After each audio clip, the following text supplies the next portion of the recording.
Hindi lang si Catherine Bernardo ang nadadawit sa kilos protesta ng religious group na Iglesia ni Cristo sa mga kaguluhan sa politika.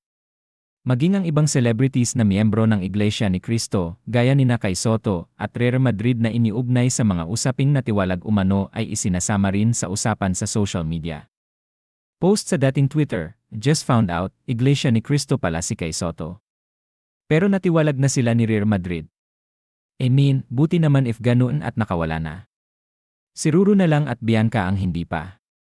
Itsinika pa ng isang netizen kung bakit daw natiwalag si Catherine sa Iglesia ni Cristo.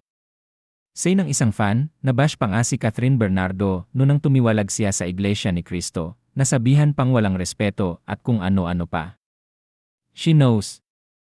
Samantala, inilabas na ang special teaser tampok ang Asia's superstar na si Catherine Bernardo sa inaabangang seryeng Someday na mapapanood na sa primetime simula Hulyo 27.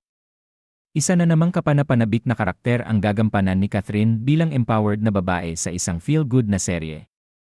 Ipinasilip sa teaser ang karakter ni Catherine bilang best sister, boss, at best friend. Nagpatikim din ito ng ilang eksenang dapat abangan kasama ang mga co-stars na sina James Reid at Maja Salvador.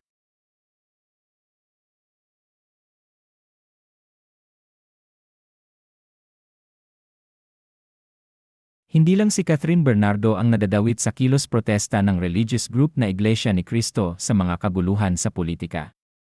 Maging ang ibang celebrities na miyembro ng Iglesia ni Cristo, gaya ni Kay Soto at Real Madrid na iniugnay sa mga usaping natiwalag umano ay isinasama rin sa usapan sa social media.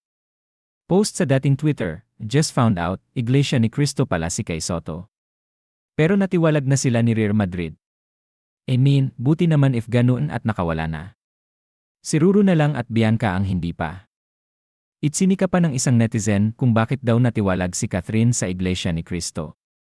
Say ng isang fan, nabash pa nga si Catherine Bernardo nung tumiwalag siya sa Iglesia ni Cristo, nasabihan pang walang respeto at kung ano-ano pa. She knows.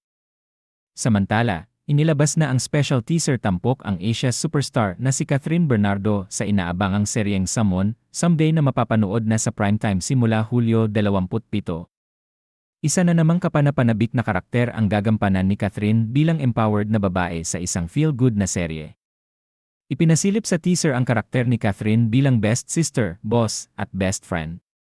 Nagpatikim din ito ng ilang eksenang dapat abangan kasama ang mga co-stars na sina James Reid at Maja Salvador.